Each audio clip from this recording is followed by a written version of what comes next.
I'm going to ask Scott to kind of recap about the zoning change request on this lot 1B. Yep, so we received this request for a zoning change from what is currently zoned as R2, single family or duplex, to change that to R3, which would allow for multifamily.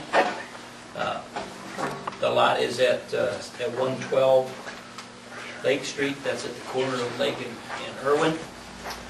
The house now is Nathan Moore, had been the current or last owner. So the proposal comes from Andy and Mitzi Meredith to change that from R2 to R3, so that to allow the construction of a multifamily dwelling that they would propose to construct a triplex. I want to have them give the explanation, more of an explanation. Pardon me? I want Andy to give more of an explanation. Want to do that before we open it up to the public? Or? Nope, that probably should be part of the public hearing. Any other questions? We're here for that. The only thing that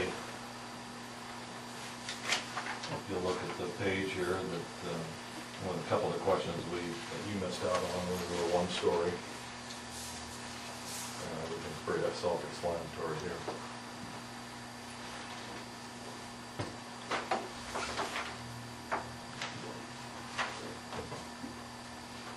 Anything else? Any questions? Will all three of the units be rental? Yes, at this point, yes. Not to say that future use might be owner occupied.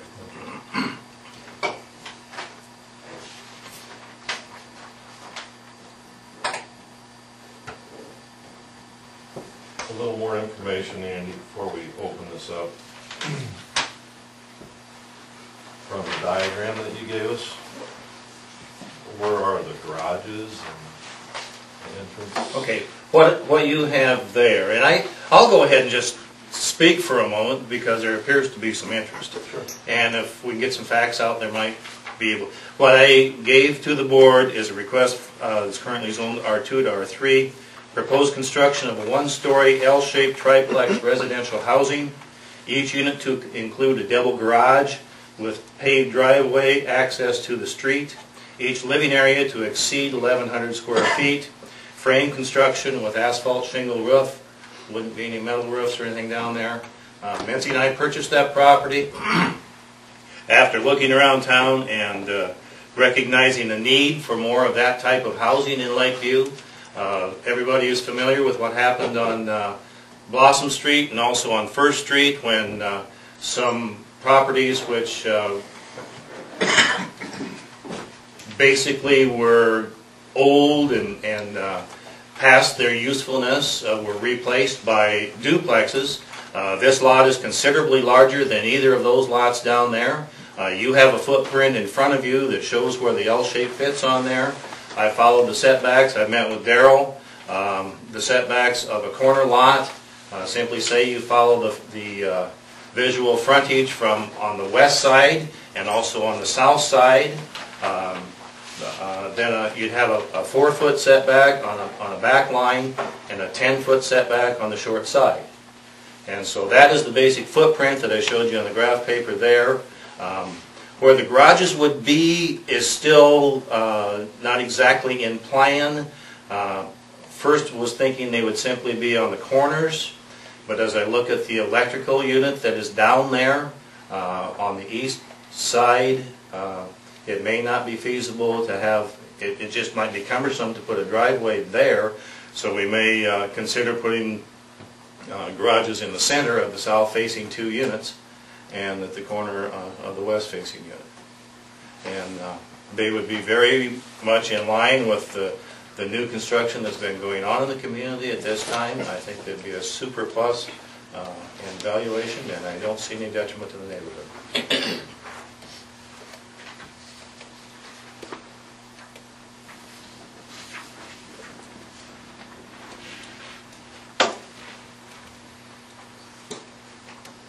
Everybody can see what you're talking about for the foot.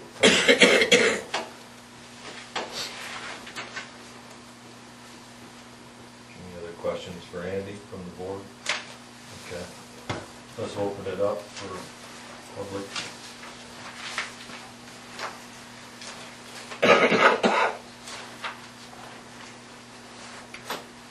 Pete Bill's that there, would that raise our taxes? It should have no effect on anybody's individual property value. I'll comment to that also. I visited with Bob Hawks, and his brother lives in the neighborhood, and his brother asked him the exact same question. And he said, no, there's no consequence on your taxes. And that ain't gonna sit out any further than anybody's property on that whole side going down there. Front or side. Lines up right with Melva's. Yours is set back a little bit. Is it? Or yours is slightly to the north. Yeah. But as we measured and lined up, the point of reference would be Melva Case's house. And that's approximately 30 feet from the curb. Until the survey is complete down there, we don't know exactly where the pins are. That's been ordered.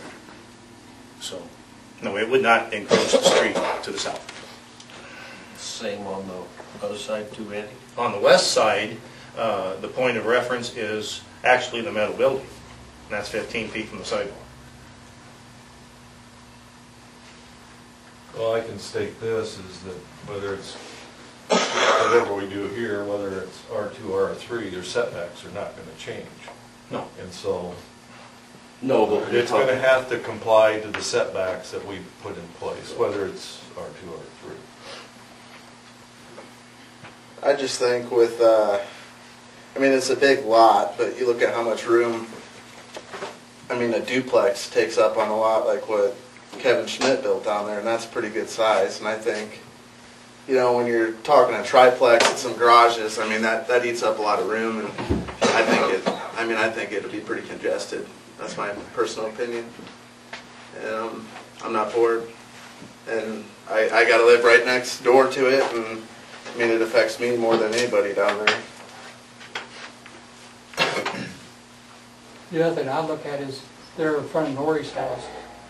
You can't park a car on one side of the street, park another one on the other side of the street. If you do, you can't get through there at all. Yeah. congestion. Is that true? Somebody had a trailer parked down there this weekend, and I mean, one car on that road, you play hell getting through. That's Irwin Street you're talking about? Yeah, it's congested. And they took down the no parking signs on one side, which I'll never figure out why. Yeah. The city took them down. And then when they plow the snow, they got less room to park along there anyway. One car is even enough through there. Can't even get through. Well, I'd say I live across from the one there at Blossom, and it seems like most of the ones have been marketed to older couples or older people. And, I mean, maybe once or twice a year when I'm backing out, I mean, if they're parking in the street, it's right there, and I've very seldom seen them. I mean, they got a double car, and most of them don't have 3 or 4 cars. You know, I don't know if the parking issue is very relevant, you know, as far as what I've seen with the duplex in front of me. Well, your street's a lot wider than the street a lot is. wider. But even then, I mean, no one's ever parked in front of those places or even across from there. I mean, they just don't have the cars. And Well, that doesn't mean everybody doesn't have a car, you know. And you're talking about putting a duplex in there anyway, so you're going to have extra congestion there anyway. Or are they going to park on the street? I'm sorry, what? You're going to have other people sit, you know, when you put the duplex in and they want to park on the street, then you got both sides of Blossom Street blocked off just about. Because they're going to park in there too. Irwin, okay, sorry about that. Irwin Street. Thank you. I mean, my personal opinion, I think a duplex is a good idea down there. I think a triplex is pushing it. Yeah. As far as space goes and being comfortable living down there. And Snow.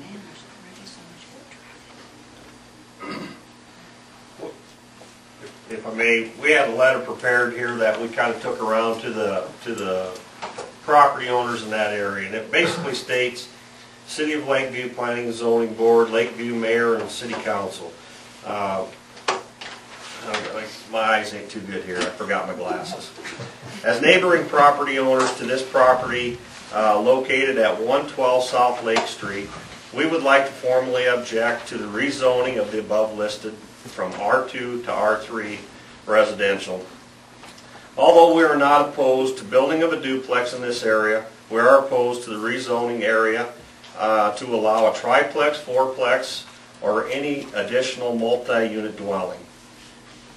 We want to keep with the integrity of the residential neighborhood and feel in the rezoning were to occur, it could open up the area for other structures such as condominiums, resulting in more people, therefore more congestion and parking in the problem in this area.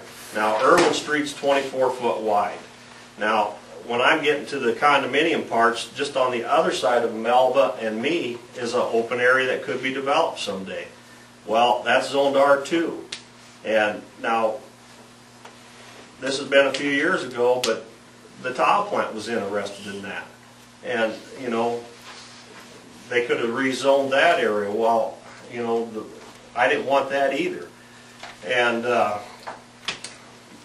but that's neither here nor there. That's one of the reasons. And now the letter also states, in the near past, the city of Lakeview conducted a complete and thorough inspection of the current zoning regulations. I think the last time was 2006.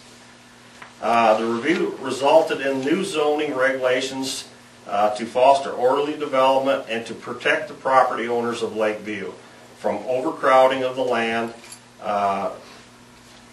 to conserve the value of the building, and to encourage the most opportunist use of the land throughout the city. Rezoning this area from R2 to R3 would not be in keeping with the city's overall comprehensive plan for the city of Lakeview. In conclusion, we ask that the zoning board deny the proposed zoning request. Now, we have 31 signatures here, and the people that are in this room aren't on that list. Well, I shouldn't say that. I think there's 4 of them on the list. But, so I mean, we've pretty much canvassed that whole area, and everybody's opposed to it. Although they're not opposed to the duplex. They would like to see a duplex down there. It isn't, it's more of a, by rezoning it, we're afraid you're opening up the area down past, and anybody else, like, if one of them houses burns down there, we're going to let somebody else come in and do a 3-plex or a 4-plex or a multifamily, you know. It's tough to say no to one person when you allow it to another. Right. That's what we're getting at. And I mean, I visited with you, Andy, I mean, and you know my concerns on it, and I think that's pretty much the concerns of the consensus of the people that are here tonight. I mean, we would like to see you build a duplex. I would like to convince you to build a duplex, other than going through the zoning problems and what, you know, of course it goes to council after this, but you know, that's what we're concerned about, I guess. Or at least I am. Right. Yeah, me too. Yeah. Here too. Well, I will tell you this, that either way we go, if we're not going to be setting a precedence, because if that area down to the side of you comes up, I mean, it's, that we would have that issue in front of us again. And I'm not saying I'm for it or against it, I'm just saying that if somebody brings it up, then, and the council is looking at that area, I mean, it certainly could come up again. The last time in 2006 when they went through this, the big concern was a lot of the lake people were keyholing and letting people come across the property, and a lot of it had to do with the lake people. And I think that's why we were zoned R2 down there, because we are close to the lake, and the lake's still there. A multifamily house in that area, in that proximity to the lake, can't help the lake property that much. It's going to hurt the lake property values. And then if there's other open later on for multifamily, then it's gonna hurt the rest of the properties on the lake drastically. Well, the one argument that they would have with you, at least I would think, is that in that particular area with the open walkway to the lake now, that would ease it by going around in front of your place. That's a great plan. No, I understand that. I understand that. Great idea. Still haven't cut I know. all the time. Just walk through there all day, all night. Yeah. Bikes going We got down. bicycles through there and everything else. There's no sign, by the way, telling them it's private property on the other end of there. That's another whole subject we won't get into tonight. But the point Has nothing to is, do with us. that's why I said that. Thank But goodness. the point is, multifamily in that close to the lake area, I don't think is a good idea, particularly because it is close to the lake. And I think that the triplex is fine now, but what happens next year or 5 years from now, somebody comes in and says, let's put another story on here, and you guys, well, okay, we've got triplex now, let's just make it a sixplex or a nineplex. And then all of a sudden you got HUD. Who knows? I mean, come on, we don't know. That's all I'm saying. I think that's what everybody's agreeing to, that we just don't know what's on down the road. But in commenting to that is, it's not gonna make any difference on this particular piece, what's gonna happen down the road. I mean, if we recommend not to do this, it doesn't mean that it's not gonna happen down the road, But if you not on open- this piece, but down on the end of where the line is. But if you open it up right away for multifamily, it could happen anytime. And trash it out. Well, Set a precedent. the council has asked us just to specifically look at this piece, this lot. See, but me being a homeowner down there, what happens down the road is my main concern. Oh, I And agree. right now. I agree. And I think if you live down there, I mean, that would be your concern too. Sure it would be. Because if the next person comes in and they want to build down past that, then they'll say, well, look over here, they just did this one, and it's rezoned over here, why can't we do this? I mean, that's what someone's gonna say. I understand. You know, that will come up, I'm sure. It's not an issue now, but But the point I was making is, it doesn't matter. If we don't recommend, that issue isn't dead. No. I mean, we're not, right. But I think it's everybody, I think everyone agrees, just the long-term concern of, you know, more congestion down in that area. Because I'm not house on my property, if I decide to do the same thing. Yeah, well, Because I got a lot, and plus I got the house, I can tear out and put it, I can put a complex in there too and build it. a little big one. Yeah, I could do it. Well, one thing else, talking with Andy and Mitzi here, you know, and I've talked to Andy about this, and I visited with you today about this too, Gary. Commercial property taxes. Once you go over a duplex, you go to commercial property taxes. And of course, you and I discussed what that is going to do. It doubles your taxes. You know, so if you go from I don't have any idea what it's going to cost you, Andy. I'm going to say $200,000. Okay, well, if on a residential, if $200,000 is $1,000, let's say, which would be a heck of a lot more than that. Commercial's $2,000. So you have to have almost, you know, 2 or 3 months extra rent just off that one extra one you're wanting to put in there to pay for it. You know, you're taking a lot of your rent to pay for it, and I guess I'm that's a more good talking. point, Lon, but we're not I- involved in the economical. Well, but and that's why I'm kind of trying to convince Andy maybe to go to a duplex, because I don't think we're opposed to that. I think duplex is a great idea down there.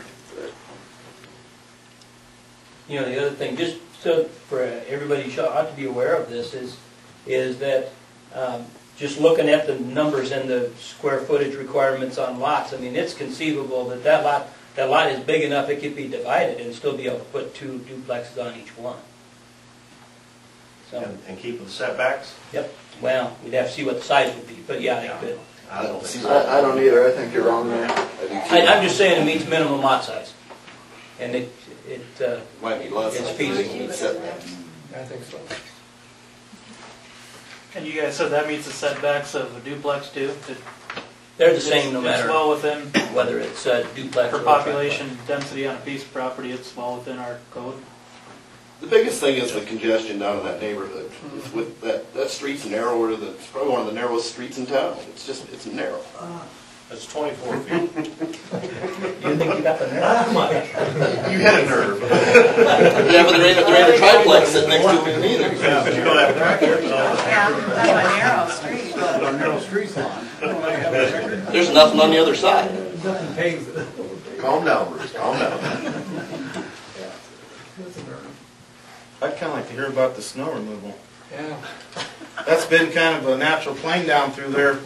I think Lon would agree with me on that, and Mr. Snyder too, and this could affect all of us in that I already drift across my driveway, so, I mean, what's it gonna do to me in the future? And I know Mr. Snyder's gonna have some trouble with it, however it's positioned. Yeah, you're talking where to throw snow. Yep. Where's it gonna go? Because they're already piling snow that's so high, it's unbelievable down there. On both sides of the street. On ours, Lakeview. Lake Street. Is Lake Street or Lakeview? Yeah, what did I say, Lakeview? Thank you. See what you get when you're blind. I just think with everybody that is opposed to it and the congestion problems, I don't see how you guys could vote it in. Well, understand, again, we're just recommending I know. to the council. so I know. But I mean, I'm just saying, I don't know how you can be for it with what's been presented to you right now. And that's something that the council would have to bring up, because they can go either way on it. But a lot of it's still based upon your guys' recommendation. I think, for this board, we're more concerned with what you showed here, and that's the quiet, useful of their property, your property rights. And our board's always been concerned about that. Now, that's not to say that things have happened and the council looks at a certain project and feel like, that's progress. I mean, we have to do something. And if you're concerned about congestion down there, it's already R2 if they start building homes down past Lon. I mean, that problem's still going to be there. I mean, that's a city problem. I'm sure if they add on down the road, though, that street's going to become wider. Well, We'd almost have to. I'm glad we don't have to worry about those. How wide the street is. It's one thing. It's one thing to move into a neighborhood that has, Knowing that it's, that has some type of business or a big structure that is already there. It's one thing to buy a piece of property knowing that. It's another thing to own a piece of property where things are all open and all of a sudden it's not anymore. Good point. That's like trying to protect that area behind you, Steve, in front of your place. Trying to keep nothing on that. Same thing, same principle.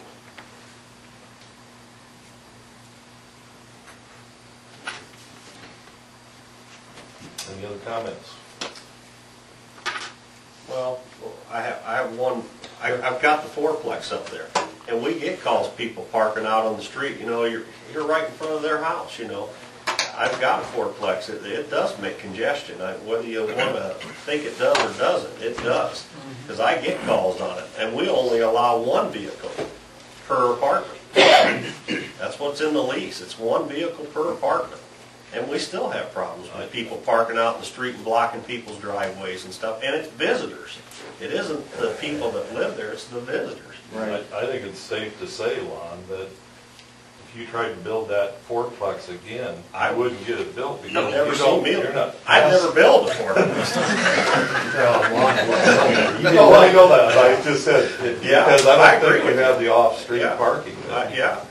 You're exactly right. I mean, and my next thing would be, would you guys want it next to your house? That's something you got to ask yourself. Do you want it next to your house?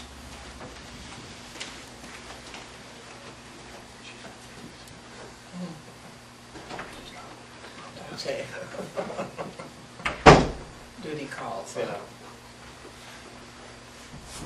Additional comments?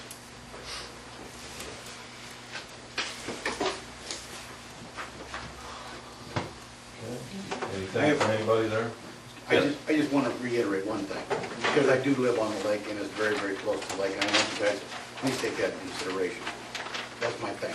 Because if we got a triplex or whatever, who knows? We got people running back and forth through our yards and everything. There's some other people, my neighbors, that live on the lake. And that's a big concern to us. That's our big concern. And therefore, we don't want to devalue the property around us because of the triplex next door to us. And that's the biggest thing. Nothing against people doing it, nothing against the duplex. We just don't want eventually maybe have a high rise there or something. I live down there at the very end of the street, and it's just my elderly mother and I.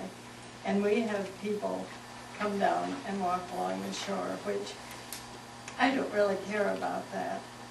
And there's room for them to walk between, I have a split rail fence, to walk between the shore and the split rail fence to get to Ice House Point or to the walking trail.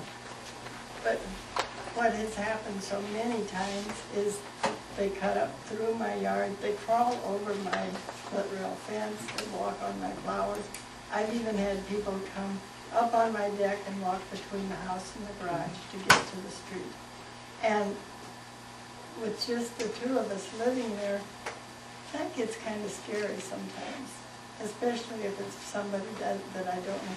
Now, I have no problem with neighbors coming down and through the yard to fish or to walk or anything like that. But it's just, a lot of people don't have respect for other people's property, and they throw trash, and they, like I say, walk all over your flowers or climb over your fence. I'm sure, Gary, you wouldn't like that if somebody did that. Oh, Melva, I have more traffic than you get. Well, then would you like that? Well, I just have accepted it from where I live. I mean, it's just something that we've got a sidewalk in front and nobody can really get at it unless they cross through our yards. And it's just something that we live with and it's okay. But no, I know very well what you're talking about.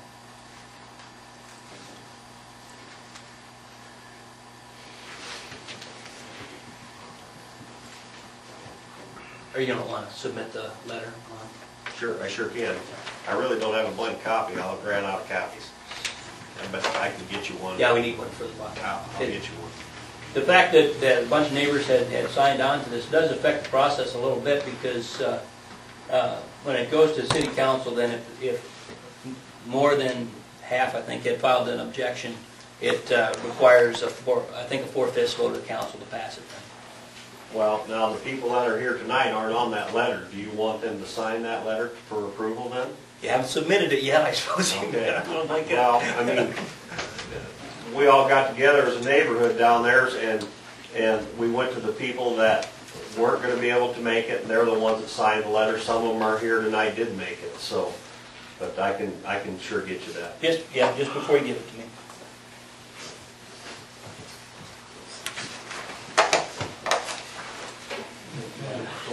Yeah, I'll close it if nobody else has any comments. We'll close the public hearings.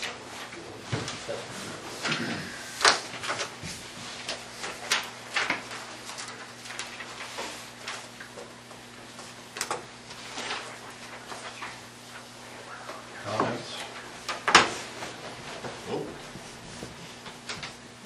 We're moving to make a recommendation on the requested zoning change. Any other discussion, comments?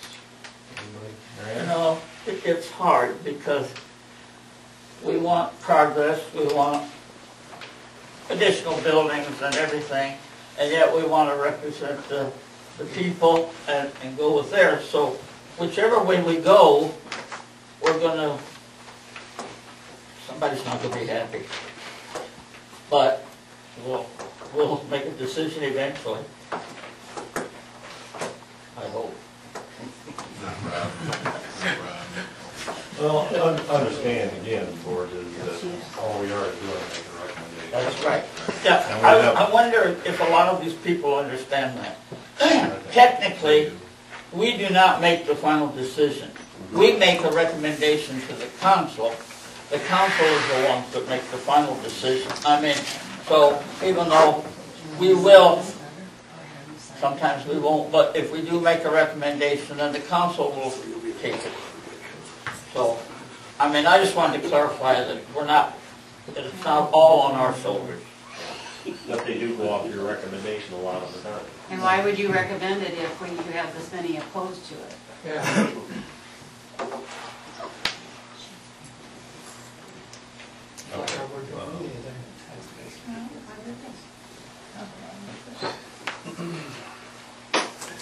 There being no other comments, I'd entertain a motion for our type of recommendation. I would move that we deny the request to change Lot 1B. Is that the one? Yeah. I feel we definitely have to be behind what the general public wants. We have a motion, do we have a second?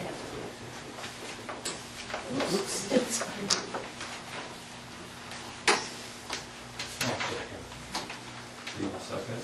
We're going to vote. All ayes. Aye. Nays. Carried.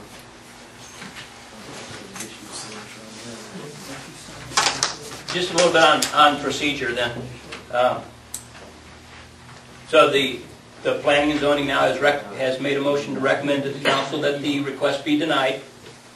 And I will talk with Andy here afterwards and see if we want to proceed. If we want to proceed, it does go to the city council with that recommendation. Okay, and then there's another public hearing that's on June 6th. And that was in that same public notice that most of you got mailed. Okay, so that would be another formal public hearing before the city council. So with that, yeah, the recommendation was not good. Could you go through that 4/5 vote? I'm not quite sure how that means. Just for their benefit.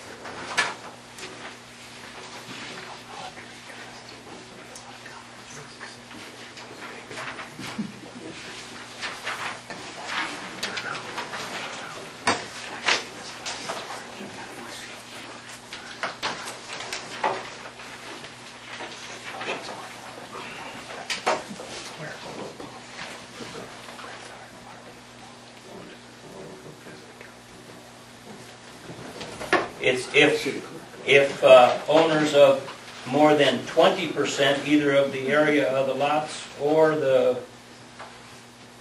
those immediately adjacent to it. If more than 20% object, then it does require a 3/4 vote of the city council. So basically, 3/4 is 4. It is 4 out of 5. okay. So they've had, I assume, 20%. Sure. Yeah.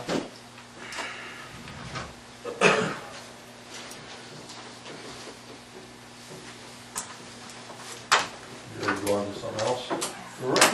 Discussion of industrial zoning.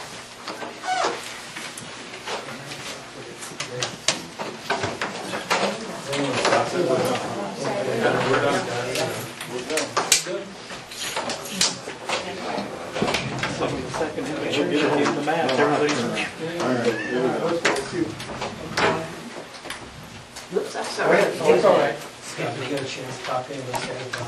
Nothing. Really?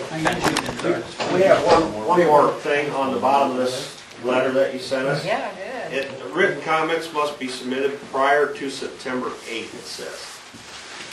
That would be a typo from the previous letter I sent out. Okay. All right.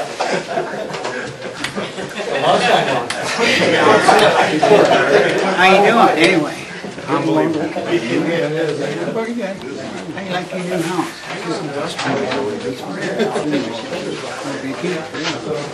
That's all right. I'm getting ready to put another tub. Do you have a background on that or something? All right. Huh? We'll do what we have. Oops, sorry, I thought you were chasing me.